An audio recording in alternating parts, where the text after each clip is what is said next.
Hello guys, today I want to change my oil in my car's engine, and I first want to check the kilometers that we're at now.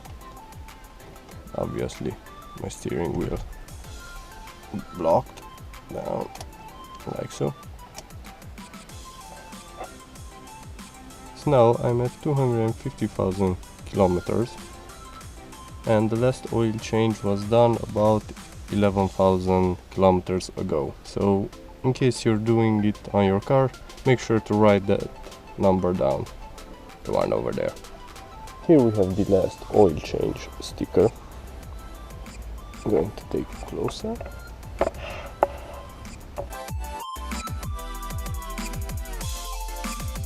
Last time it was changed at 239,000 kilometers. And now you can jack up your car. In case you don't know where your car's jacking points or jack points are, in my case I have it written on the jack. Oh yeah, and I did buy these two real nice jack stands. They arrived yesterday. Unfortunately, they are a tiny bit unstable, so I will see how they behave. Go ahead and find the jacking points on your car's frame, and after that you can use the jack, in my case this mechanical jack, to lift up your car. Make sure you're on flat ground while you're doing this, and your jack is capable of lifting your car's weight.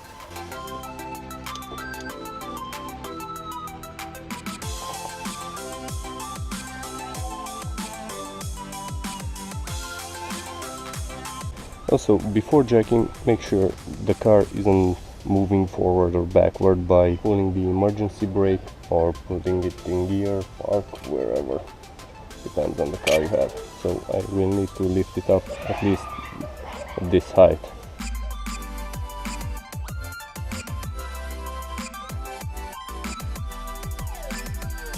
Now that your car is high enough in the air, put a jack stand under one of the jacking points, and after that you can let the car sit on the jack stand. You can give the car a push to make sure it's not falling off the jack stand before you remove the jack. You can go and do the same on the other side, and after that, when the car sits on two jacks, make sure you give it a good push, you know, just to be extra careful.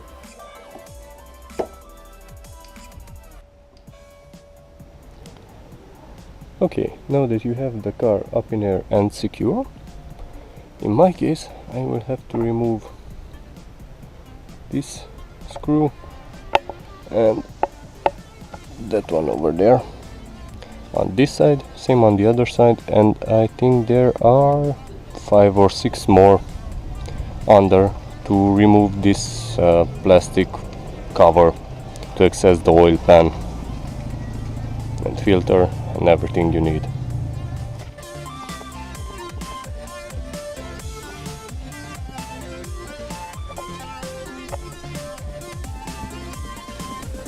I guess all these screws should be Torx 25 or something like that from factory. They're all different in my case. So here are the 2 Torx screws that hold the front of the plastic cover, and there are 3 more at the back. I can show you that. Okay, now I'm under the car. I removed the under thingy shield plastic piece, and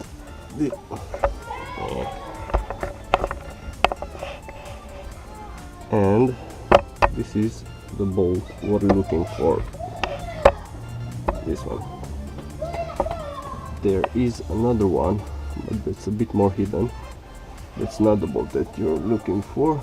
That is this one. This is for the gearbox oil. Oops. And this one isn't either, because this is for the gearbox fill. So yeah, let me get something to put the oil in and remove the drain plug. And the filter, by the way, is... where the hell is it? it's up there. That one. Hopefully I will be able to undo it by hand. Yeah, I hope. So yeah, this is a 13, and let's see.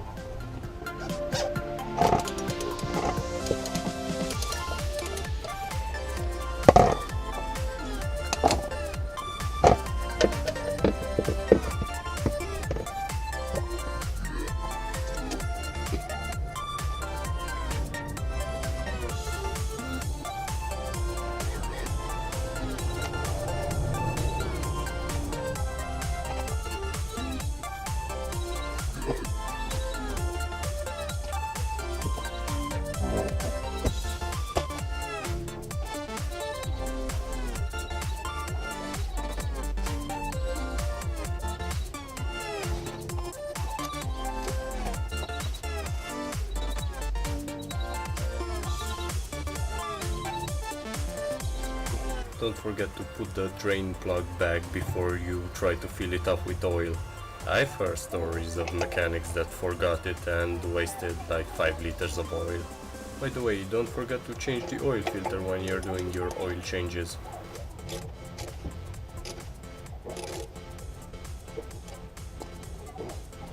Always use high quality oil and fuel filters, because those are the two systems that you want to protect the most, because the bills for those are the highest.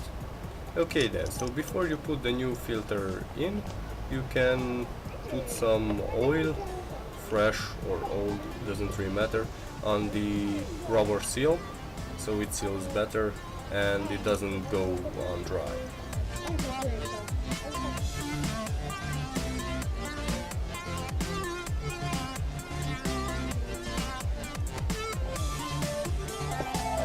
When you're filling up your engine with new fresh oil, you can turn the container sideways so it's easier to pour and you don't make a mess.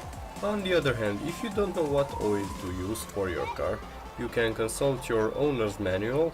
If you want to know what oil I'm using Ford Formula 5W30 fully synthetic motor oil, but if you want you can use Castrol too, that is Ford approved or something like that. And about how much oil you need, you can also find that in your owner's manual. For example, I need 5.6 liters of motor oil.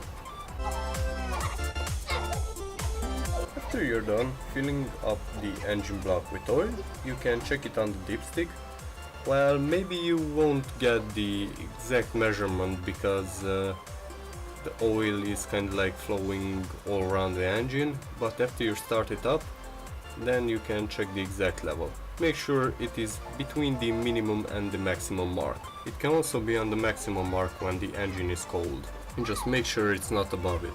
I will have another video explaining what can happen if you have too much oil in your engine and what to do to remove it. And now the last step, add the sticker you made. I'd say this is one of the most important steps before you finish your oil change, because otherwise how would you know when to do your next oil change? You can't just remember everything. Yeah, I know the modern cars have a oil change warning system, but it's not pretty accurate, or who knows. And this car doesn't have that system, so I'll stick to the sticker. Anyhow, thanks very much for watching. I hope this video helped you out, or at least you got some good information out of it. If you did, you can leave a like and maybe subscribe. Thanks again, have a really nice day, and for free, out.